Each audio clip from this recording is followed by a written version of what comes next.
Les amis, bonjour, c'est Colette. Voilà, j'espère que tout le monde se porte bien. Alors moi, ça va, je vais attendre qu'il y ait un peu plus de monde, voilà, pour commencer. J'espère que tout le monde se porte bien. Moi, ça va. Voilà.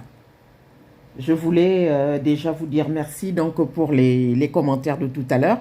Comme je vous l'ai dit, j'avais acheté donc une robe donc de mariage pour le fun il y a une dizaine d'années. Donc vous voyez, ça date hein, sur Paris. Je l'ai gardée, ça me plaisait.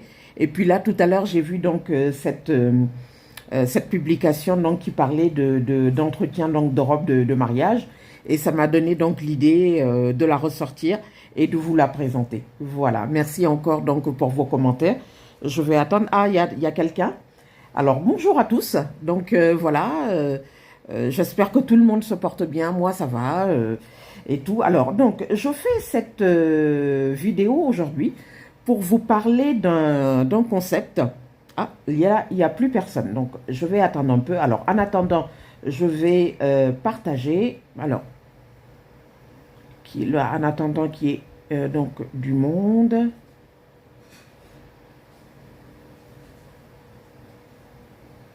Alors, je vais me mettre. Ah oui, il y a quelqu'un. Alors, donc, je vais commencer donc à partager.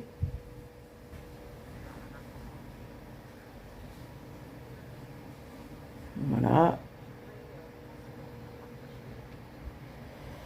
Alors, je vais partager. J'espère que tout le monde se porte bien, hein. Moi, ça va. Voilà. Alors, je partage, hein, voilà, en attendant qu'il y ait un peu plus donc, de monde.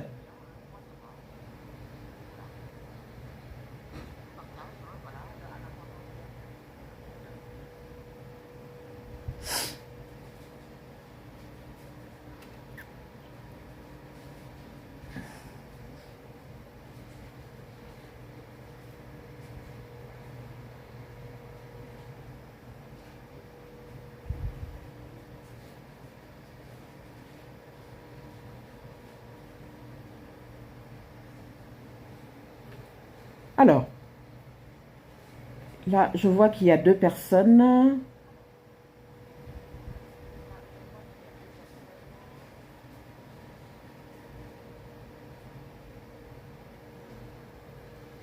Alors, donc, je vous disais, bonjour à tous, voilà, c'est Colette. Alors, je voudrais vous parler aujourd'hui d'un concept. Vous avez dû certainement en entendre parler.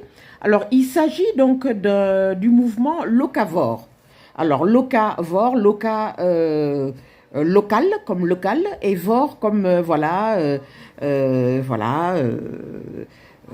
qui veut dire donc manger, etc. Donc manger local, donc locavore ou mouvement du locavorisme.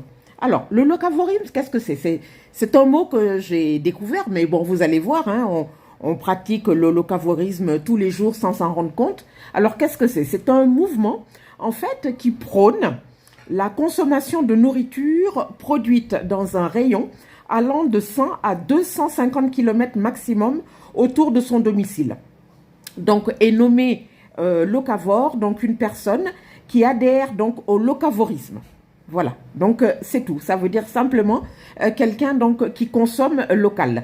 Donc le mouvement locavore donc encourage donc les consommateurs à acheter les produits frais. Voilà.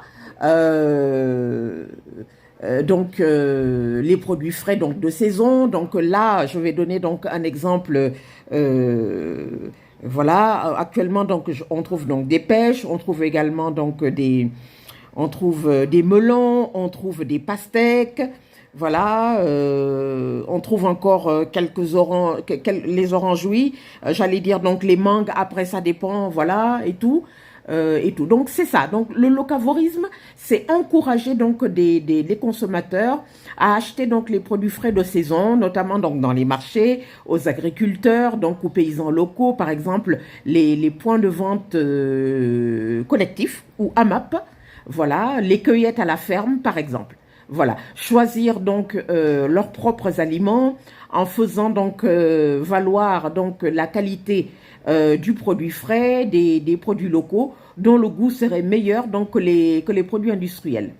Alors, c'est un mouvement hein, qui se veut, qui se veut, qui se revendique hein, comme étant un acte respectueux de l'environnement, hein, puisque on consomme donc uniquement donc les produits donc de saison, par le maintien de la diversité donc des paysages, des écosystèmes, en évitant bien sûr les monocultures. En effet, donc il sera par exemple difficile de se fournir en viande, en légumes et fruits au milieu des régions monocultures céréalières. Voilà. Également, donc l'expédition donc alimentaire sur de longues distances, voilà, qui exige souvent plus d'énergie fossile sous forme de produits phytosanitaires ou pesticides qui accompagnent les modes de culture conventionnels, voilà, qui emploient par exemple des végétaux modernes ayant une fluctuation de transportabilité élevée, par exemple le carburant, les plastiques, le polystyrène, le suremballage, l'industrie de production ferroviaire, navale ou routière. Voilà. Donc, voilà. En effet, donc, les modes et pratiques de production sont beaucoup plus déterminants, donc, en matière de bilan environnemental que le mode de distribution, notamment pour les fruits et les légumes, culture de produits de saison. Voilà. Les émissions par kilomètre parcouru et par tonne transportée sont environ 10 fois plus faible pour un poids lourd de 32 tonnes et 100 fois plus faible pour un cargo transocéanique que pour une camionnette de moins de 3 tonnes et demie. Voilà, ils permettent de parcourir de plus grandes distances avec un impact gaz à effet de serre équivalent.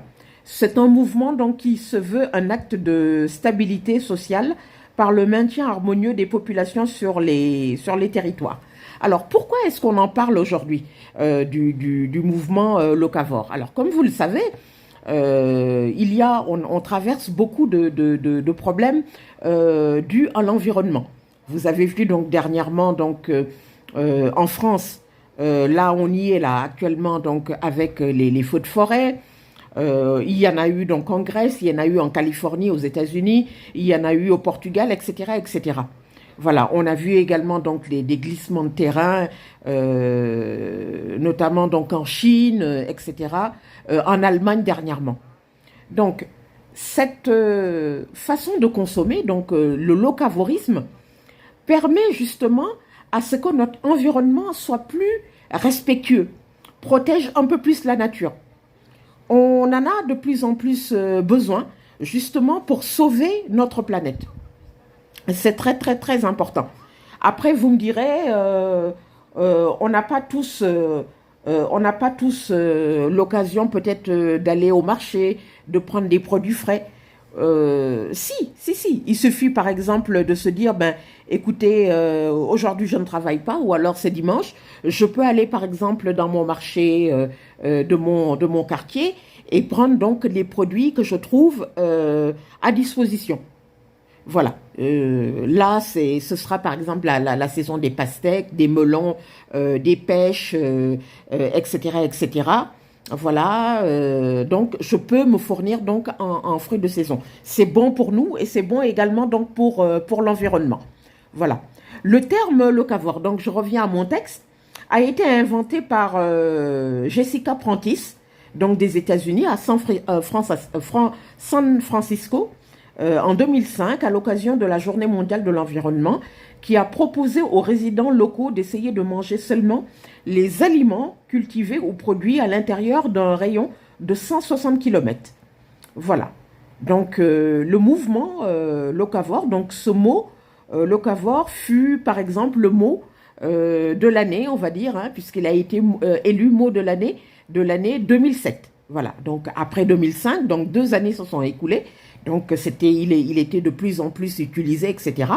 Il y a eu toute une propagande, hein, on va dire ça comme ça. Donc, les fervents donc, de l'environnement se sont dit, ben voilà, on va faire un peu donc notre publicité, on va faire des conférences, etc.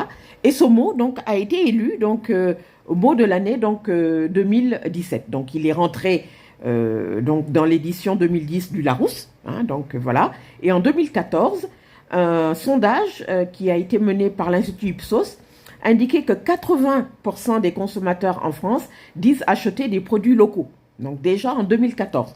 Donc de 2005 à 2014, donc 9 ans se sont écoulés et déjà c'est vrai que cette habitude donc est rentrée. Bon, je sais que c'est le modèle, on va dire, européen, mais qu'en est-il par exemple du mouvement locavore en Afrique? Voilà. Alors, en Afrique, nous avons également donc nos fruits de saison que nous aimons cultiver. Là, je prends par exemple le cas du Sénégal. Nous avons par exemple en ce moment donc le MAD qui a commencé donc au mois de mai jusqu'au mois d'août. Voilà. Il y aura donc d'autres produits de saison, ce sera le neo, ce sera par exemple le tamarinier, ce sera donc le bouille, etc., etc. Nous avons également donc nos fruits de saison. Il est vrai que le mode de vie donc en Afrique est différent donc du continent européen et américain en règle générale, mais du fait donc de notre qualité de vie, du fait de nos moyens financiers, nous n'avons pas toujours l'occasion donc d'acheter de toute façon des fruits qui ne sont pas de saison et qui coûtent nécessairement beaucoup plus cher. Voyez. Donc en Afrique en général, nous sommes, on va dire, locavores par habitude. Voilà, c'est presque naturel. Donc voilà. Donc quoi dire d'autre à propos donc de ce mouvement? Alors je vous demande juste un petit instant. Voilà. Alors le mouvement locavore, donc ça on parle donc maintenant des critiques, ne fait pas l'unanimité et certaines personnes le dénoncent comme étant donc voilà une anormalité anti-mondialisation. Ils mettent en avant donc le fait que l'agriculture industrielle donc actuelle se prête peu à la consommation locale et que la distribution alimentaire à grande échelle est moins polluante que de multiples systèmes de distribution locale. Voilà. Donc c'est ce qui est dit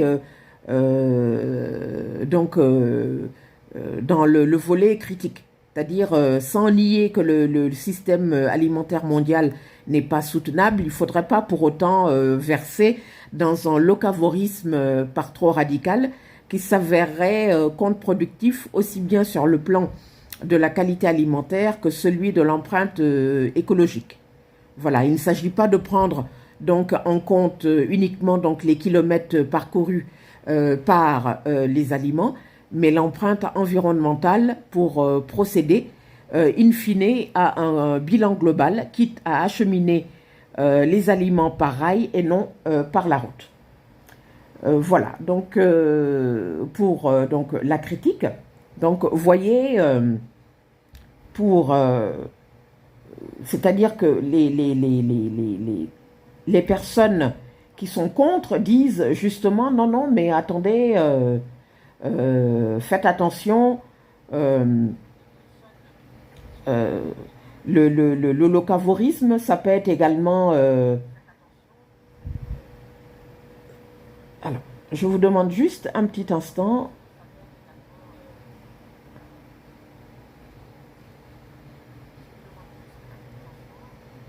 Voilà. Voilà. Donc, excusez-moi. Donc, juste pour dire que le locavorisme donc, ne fait pas l'unanimité donc partout dans le monde entier.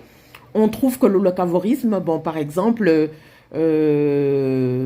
selon certaines personnes, donc les adeptes donc justement de la distribution mondiale, donc les mondialistes, donc vous dire non, non, écoutez, le mouvement locavore, non, non, merci, on n'en veut pas, puisque c'est beaucoup moins, la distribution alimentaire à grande échelle est moins polluante, par exemple, que le locavorisme. Bon, moi, personnellement, mon avis, c'est que, bon, je ne suis pas trop d'accord parce que justement, plus la distribution alimentaire est de grande échelle, voilà, plus bien sûr la pollution est importante. Le locavorisme, de par son nom, c'est local, etc. C'est beaucoup plus bénéfique justement pour l'environnement. Voilà. Après, ce n'est que mon opinion. Ce que je voudrais dire, c'est qu'aujourd'hui, de par les problèmes environnementaux que nous traversons, donc on a parlé tout à l'heure des feux de forêt, on a parlé donc des tremblements de terre, on a parlé également donc des éboulements de terrain, etc., etc., les tornades, etc., tous les problèmes, les gros problèmes climatiques qui se passent un peu partout dans le monde, notamment aux États-Unis, et tout, les grosses tempêtes, et tout. L'environnement, en règle générale, est un concept qui doit être mis plus en avant. On ne peut pas aujourd'hui dire qu'on est pour la préservation, si vous voulez, de notre qualité de vie, notamment pour les générations futures, si on ne fait pas attention à notre environnement. Voilà. Donc, dans ce sens-là, le locavorisme donc, doit jouer pleinement son rôle. On ne peut pas dire oui, effectivement, nous sommes pour l'environnement, nous sommes pour une planète propre, nous sommes pour la préservation donc de notre équilibre, sans pour autant privilégier donc une distribution locale. Voilà. C'est vrai que bon, elle n'est pas avantageuse justement pour les grands groupes alimentaires mondiaux. Tout le monde le sait. Voilà, les groupes alimentaires mondiaux, eux, sont pour la mondialisation. Ils sont plus pour donc une distribution alimentaire donc à grande échelle.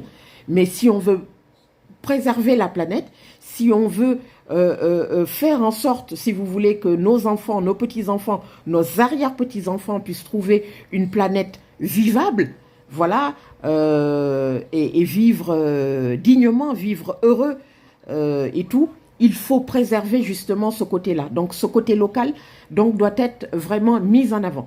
Voilà. Les amis, bon, voilà, j'espère que mes arguments, en tout cas, ont pu vous convaincre. Dites-moi ce que vous en pensez. C'était donc une vidéo juste, en fait, pour sensibiliser. Bon, c'est vrai que les thèmes de l'environnement, c'est des thèmes bon, dont on ne parle pas beaucoup, notamment en tout cas moi dans mon groupe et sur mon mur en général, je ne l'évoque pas. Je partage, c'est vrai, quelques publications, notamment sur certaines plateformes brutes, notamment sur l'environnement, mais c'est ma première vidéo sur l'environnement. Voilà, j'espère que, en tout cas, qu'elle vous aura plu. Ce mouvement donc du locavorisme qui est appelé, je pense, à se développer, ne serait-ce que pour la préservation donc de notre planète. Voilà. Pensons donc à nos enfants, pensons à l'avenir pour